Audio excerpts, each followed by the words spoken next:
So we've missed you. We're happy you're back.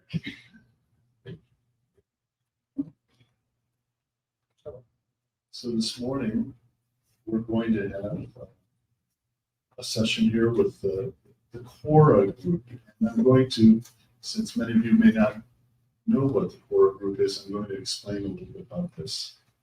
So about 8 years ago, I received an email.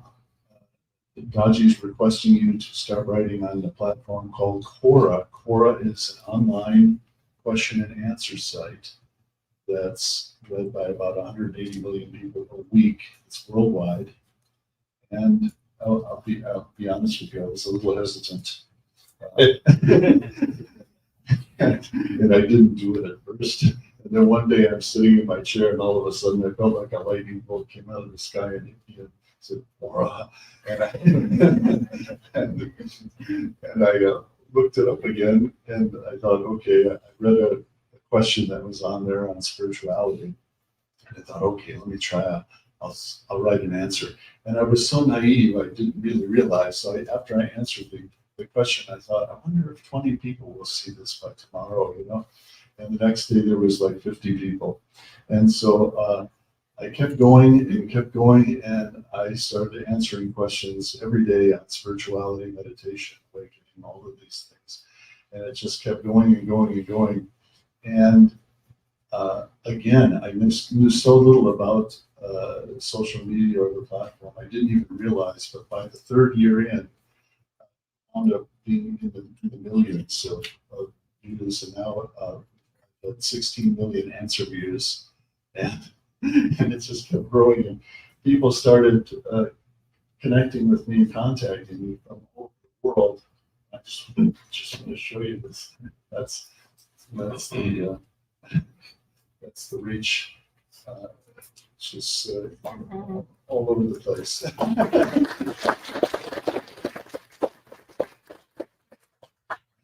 I will take here. Show it here with it. Say, please. Thank you. And so just as an example of how far this goes, I just wanted to share something with you, Daaji. Just the day before yesterday, I received this email from a fellow named Dean. He says, "That's wonderful news that you are with Daaji. If you could tell him about me, that would be great. Amruddin from Tajikistan. So I will try to go to India in the summer if possible, and if I meet him, it will be a dream come true." So all the way to Tajikistan, we have someone. So lovely. So this morning, Daaji invited the Quora group from North America to be here this weekend. And so we have about, I don't know how many, 30, 35 people that came through Quora that are all here this morning. And so we're going to have somewhat of a Dulce / Quora session. We'll have some questions for you. And I have to first tell you that, you know, these Quora people, they're very deep thinkers. So they have some good questions. I think you're going to be We'll enjoy. We'll learn a lot. All right, so we'll start off. What I'm going to do is I'll introduce the person. I'll ask you to come up, and then you can sit here and you can use the microphone and you can ask the question. So I would like to first start with, okay, so Kathy, let's start. Kathy, let's start with you. Come on up and introduce yourself and sit here and you can ask.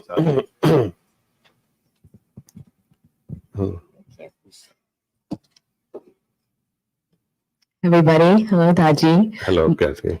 My name is Kathy. I'm originally from Kerala, and right now I stay in Rochester, New York.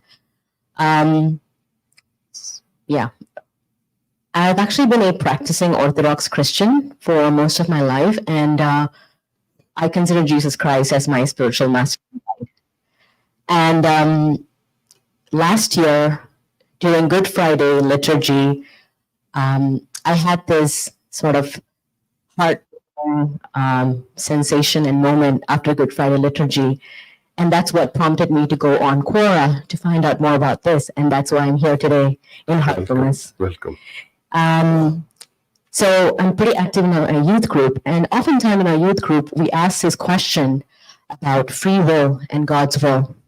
And we've never found out a definite answer and a definite relationship between free will and God's will.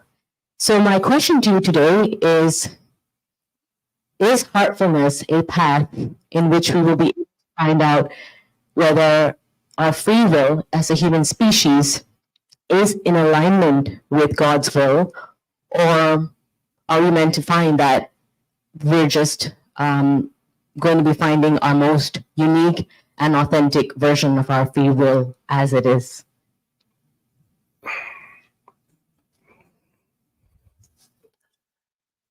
It's a beautiful question. Are we playing with God's will, or are we playing with our own personal free will? God's number one mistake is to give us the free will.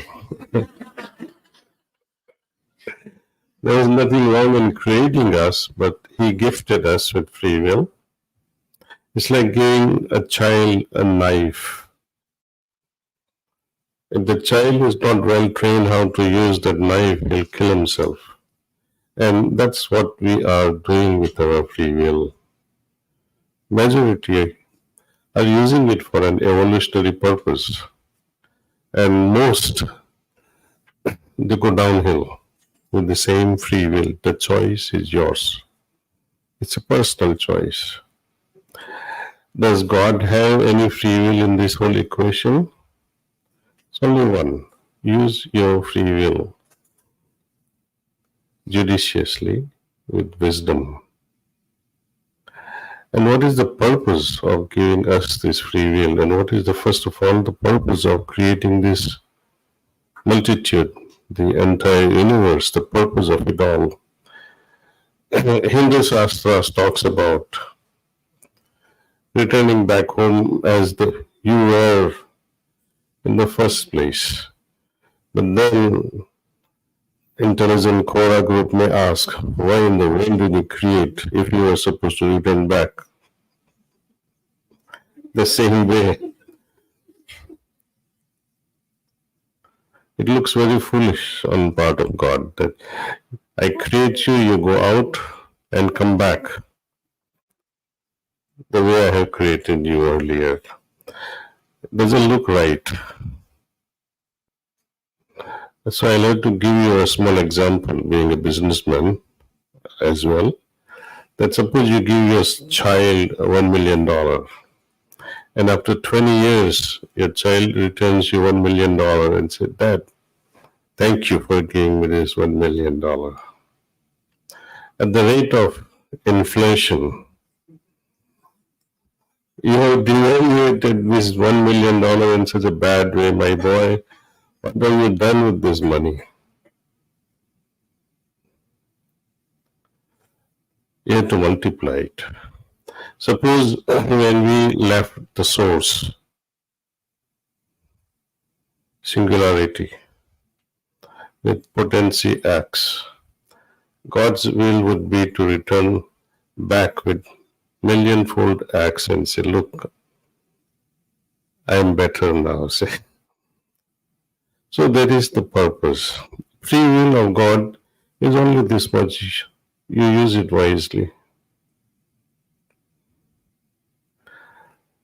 Our will can go up and down depending upon our choices. So we have to make wiser choice. That's where our free will lies. Meditation helps us discern from what is right, what is wrong. What is cause, what is effect, what is beneficial for me on an evolutionary scale versus what is not so evolutionary. So heart gives us the signal what to do, what not to do, especially what not to do. And then we use that free will judiciously. Heart often gives us a signal what is right, and we also understand what is right. But certain circumstances, certain temptations drives us away. And say, okay, heart, please keep quiet. Let me do this. I'll come back to you later. So you are overriding the heart signal with your new free will. So then you get into trouble by creating another destiny. Now, the new path that I have charted out is not in sync with the original free will of God. So this eclipse of my conscience or eclipse of my will with His will is beneficial for us. When they don't match, then there are problems. So this is my take on that, say. Okay. Yeah, I hadn't thought of that Thank you, Kathy. perspective. Thank you. Thank you, Daaji. Thanks, Brian.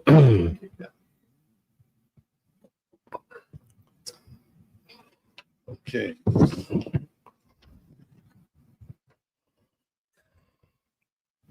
All right, I'm going to ask Reshma to come up.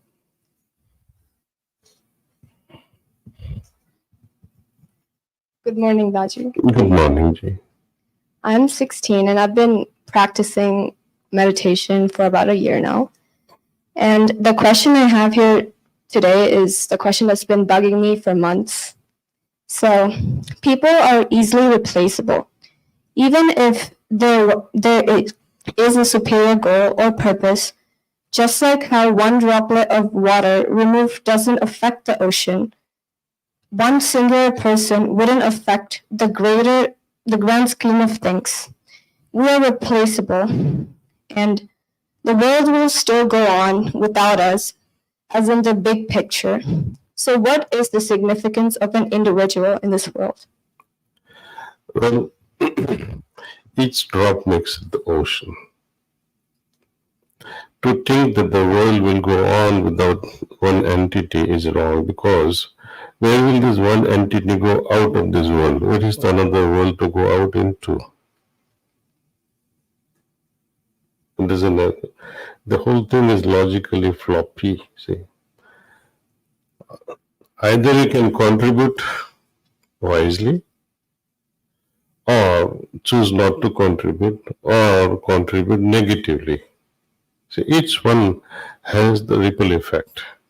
You must have heard of that butterfly effect.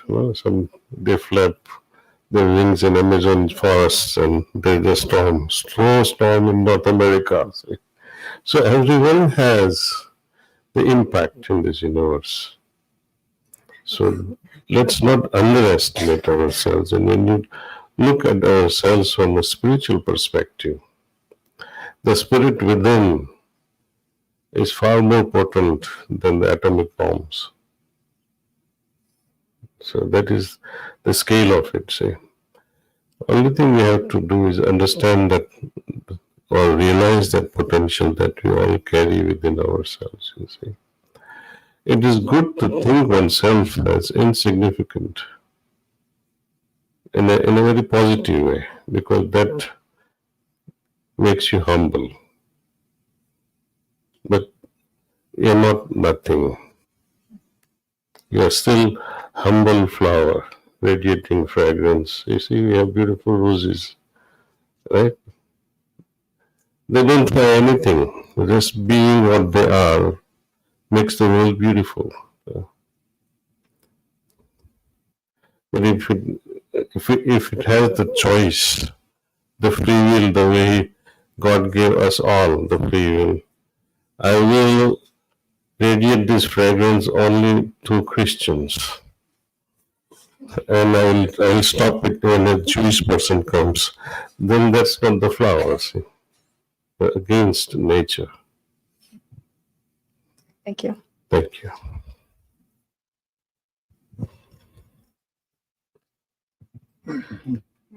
Pamela, would you like to come up? Sit there. We'll give the mic to her. So. Thank you. Thank you very much. In reading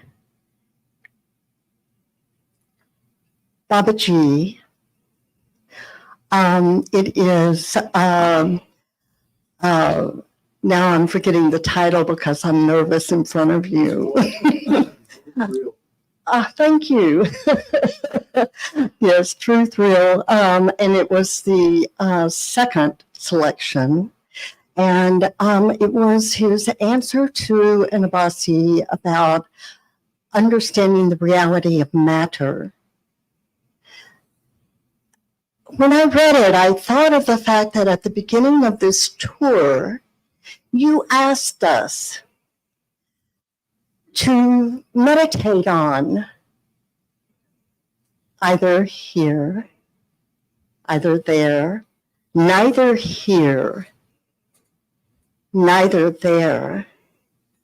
And when I read Babaji's words about matter and that, it made me think about neither here, neither there. So my question to you this morning is there a correlation in what I'm seeing here that we are actually part matter and we are part that? That's my question to you. Is there a correlation? And if there is, I may be off base, but if there is, can you expound on it? Thank you. We learn a lot from questions rather than reading a book. Questions make you think. It forces you to think. Now, let me ask a question on this. When you say, I'm in such a bliss, or when you say, I'm having such a joy, or you can say, I'm in a state of ecstasy, or you can say, I'm at peace with myself, or you can say, I'm angry, I'm restless, I feel like killing someone today. When you talk of all these emotions, you can say this emotion is a spectrum, like this light spectrum, invisible, visible, and ultra, and infra. Sound is also like that. Only within certain frequencies we are able to hear. When certain frequencies are subdued, you can't hear. When it is too high a pitch, you can't hear also. Okay. Within these emotions, we are able to navigate through all this in our day-to-day life. Sometimes in the morning after meditation, you are so blissful. Something goes wrong and you start questioning, God, are you really there? You get so frustrated in life. See? So these are all spectrum of emotions. Right? Now when you talk of matter and the real essence, essence is an expression at a different level. The grossest is the matter. So just a degree of frequencies in that sense. Did you become wiser with this knowledge? I doubt it. None of us become wiser with such informations. We have to penetrate into it through our meditation, and try and understand it by ourselves. And that's the beauty of meditation. So you put any question before you go to sleep, either the question will not be there or the answer will be just glaring at your face. Oh, this is it. Yeah. So that's the beauty of meditation. See. Even if someone answers Brian via Quora,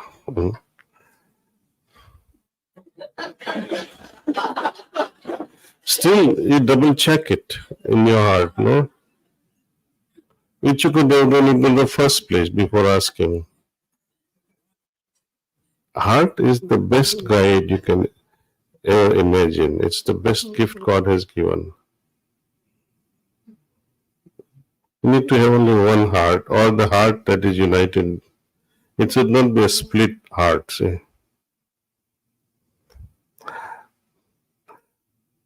Heart, sometimes says do this, and the same heart says don't do this. So now, what are you going to follow now? The first voice or the second voice? Second voice comes out of logical thinking. So stick to the first one. Because we try to justify our emotions and make the heart think in that direction. You see.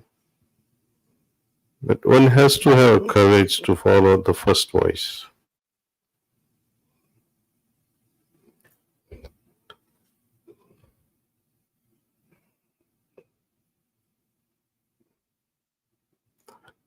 In one way, everything's manifested is energy.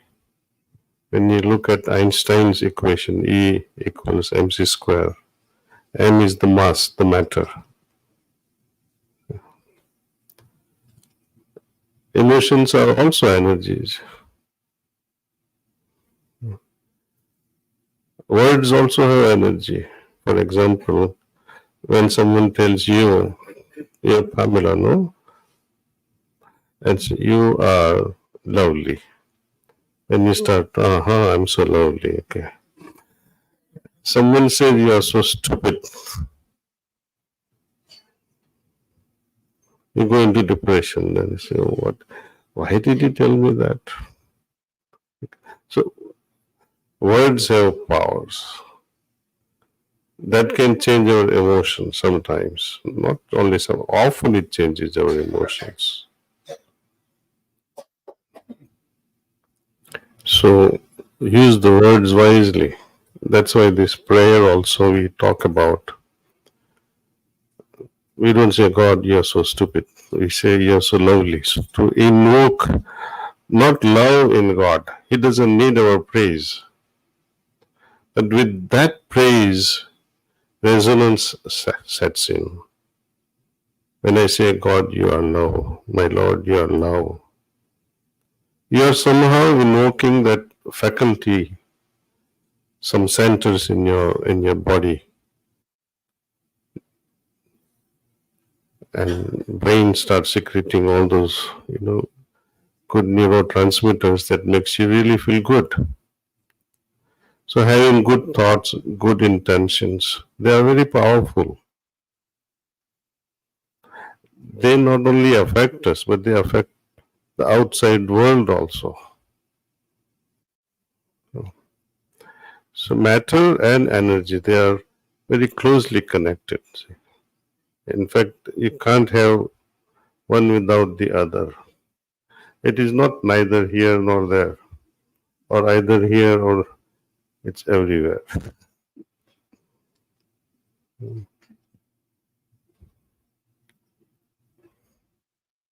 The topic, the subject, I requested all to think over, contemplate over, neither here nor there. It's all about to understand, will I be only here only, or will I be able to also reach to the source?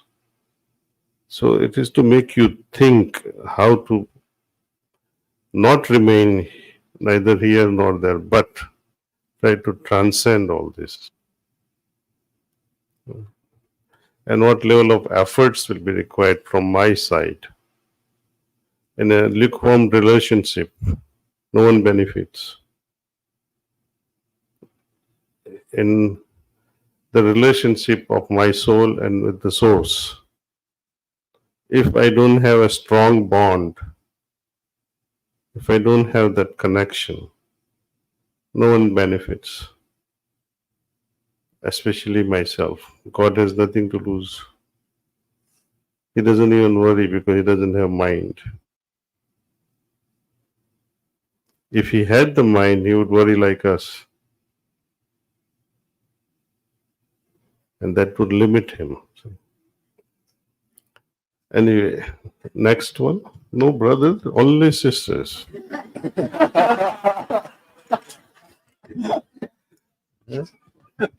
That's prejudice, no?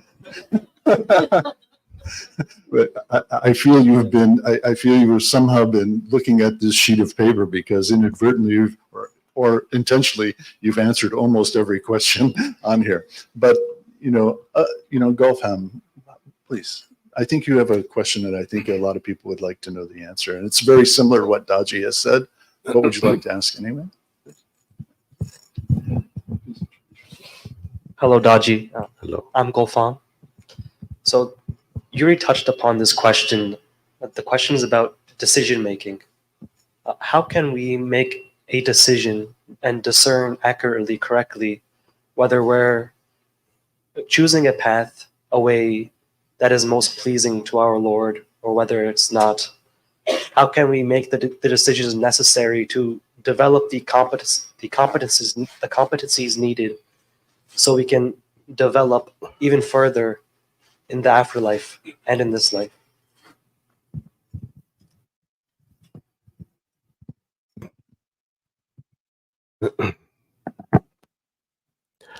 Often we make decisions based on our conditioning.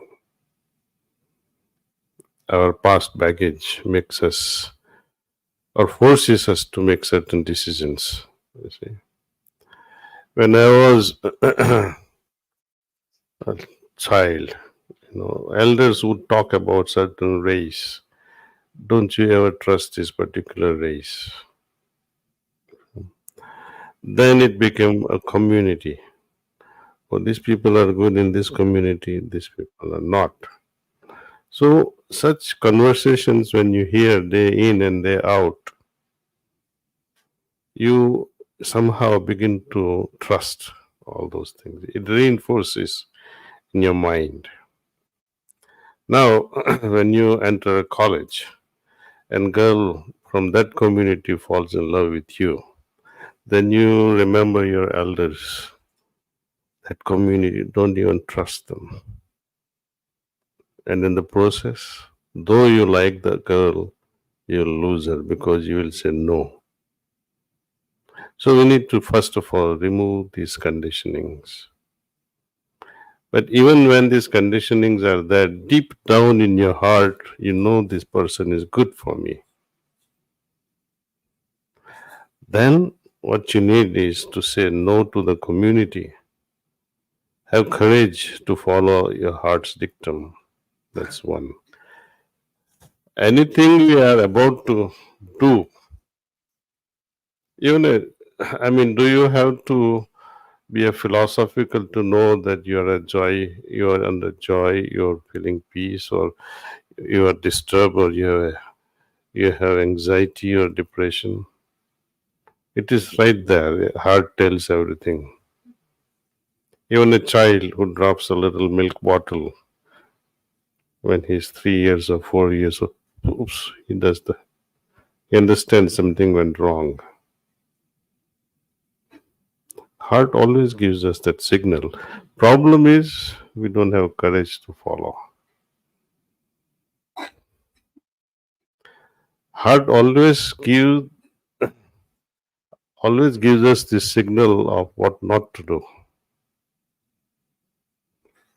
For example, when I can see well or I can smell. During COVID, some people lost the sense of smell. then you wonder, oh, something is wrong with me. Maybe I have COVID. Right? It's a defensive mechanism for survival. Heart gives you the first signal to protect us from doing wrong things. But when you are about to do correct things, often we don't hear heart saying anything at all. It's quiet. Right? When you say, my name is so and so, Gopal. Instead of that, you say, I'm Brian Jones. You'll say, oops, what did I say? Right? So, but when you say, I'm Gopal, that your heart doesn't give any signal. When my eyes are seeing correctly, it doesn't congratulate me. Oh, you're seeing nicely today.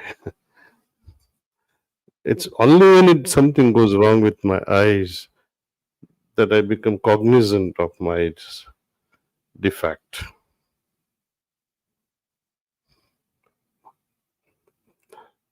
Well, again and again, suppose you have to really make a decision and you're confused. Find out what is this confusion about. Okay. Brood over it for some time, for half hour or so, and drop it. And pray to Babuji at night before you go to sleep to guide you with clarity. See what happens within next 2-3 days. It will be crystal clear to it.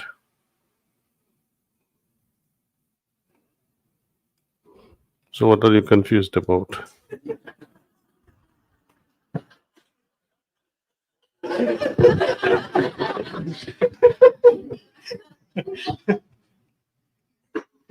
It's okay. It's okay. Maybe this is something that like other brothers can relate to, but but like we all have mothers and aunties that they're always trying to get us married to somebody, or they're always they're introducing us to other people and saying, this person's good for you, this person's good for you, or this person has these qualities, and then you have these qualities. You should, there's a match. Well, you will never understand a woman even after marriage. Never.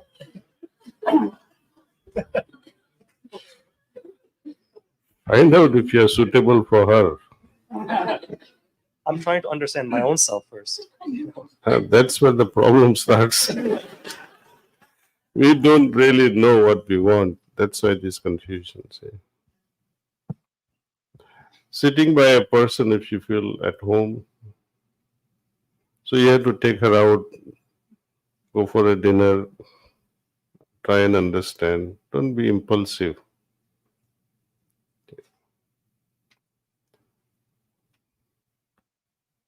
Whomsoever you marry, think of making her happy rather than seeking happiness. That will make you happy.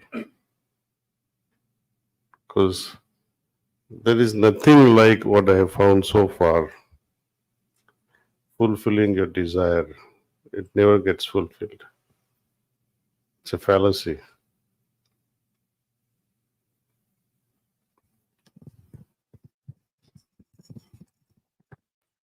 These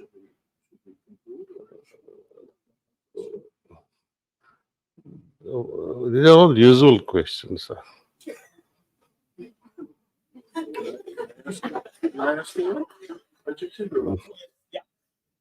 Good morning, everybody, and Daaji, and I'm Jitendra. I have a question. We Are you from Quora? Yes. Oh, okay.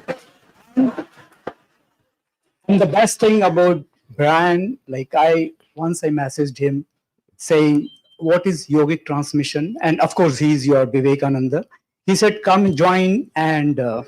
Maybe Vivekananda. I'm no Paramahansa. You are.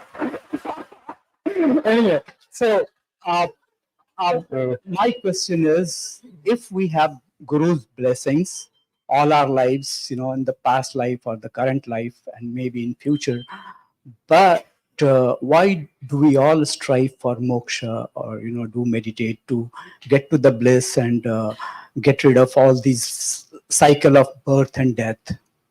That's the question. What's wrong with this life you have?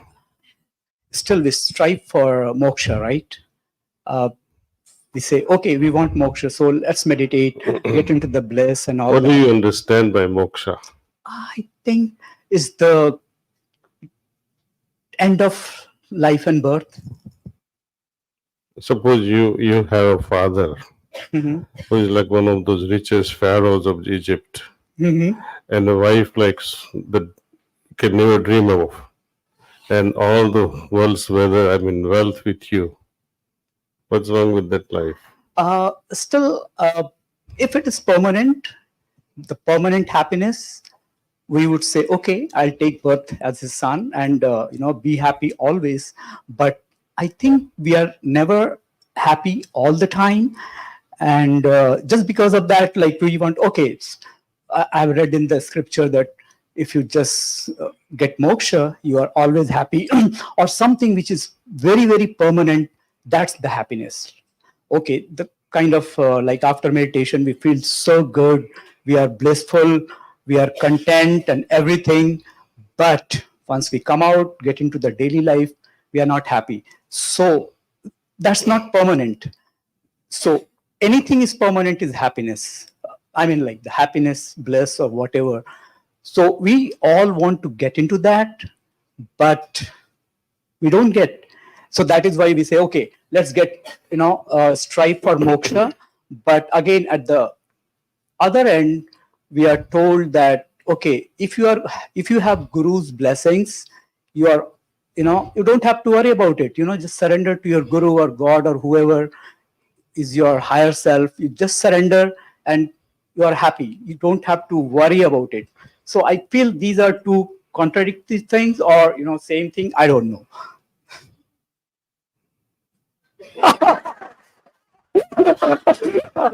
Did I confuse everybody?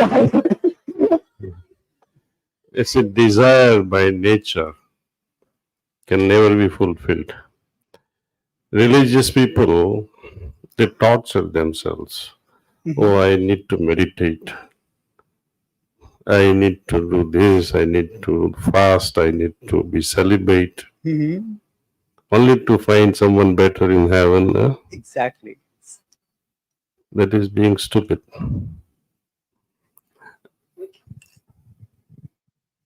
Trying to fulfill desires also in this world, as you already you know it already, that it's all temporary. Second line of our prayer also warns us, we are yet but slaves of wishes, and that puts the bar to our advancement. So what is the solution? Should I not have any wish? There are many ways of looking at it. My needs can be fulfilled if I'm on a right track. Needs, wants, my wishes, my desires. We have to understand, look at those desires and see the nature of it. Whether the desire is to get fulfillment in this world or in the world after death, after life, if there is. It is desire after all. Nothing can be fulfilled with desires, fulfillment. It is to transcend the desire. And transcendence comes only through understanding, realizing, and accepting that whatsoever I am going through in this life is just fine. Moksha or liberation, to me, it means you are not bound by anything. Lord Buddha, Lord Jesus, Swami Vivekananda, Babuji's, They all say one thing: if I have to come back, I'll come back. To come back is also the freedom. Suppose someone says you cannot come back, then you are tied up within a prison. True definition of liberation, according to Babuji, is not just freedom, but the freedom from the very idea of freedom. You get it now? So, finding that, this world is a misery, it's your choice. When you have pain, you have a choice to be miserable or not. Mothers delivering a baby, so much of pain, but are they miserable? So it depends on you how you take this world. Smile, enjoy, and move on. If you can't enjoy this life, there is nothing further to enjoy. Yes. Yeah, but don't insist on fulfillment. There is a big step ahead. Maybe just be a watcher. What will you watch? Your pain? Yeah. Don't get imbued with. It's okay. Don't bother with all. You meditate and continue with that meditative mind and see where it takes us. Just do it. Yeah. Meditation, that's all. Thank you, Daaji. All the things will come in its trail. Thank you. Nice. So you can conclude now. So thank you very much, Daaji, for inviting the Quora group to be with you and for taking the questions today. They're all very delighted and very happy to be here and have met you. And just can't say enough. Thank you. Thank you. Thank you.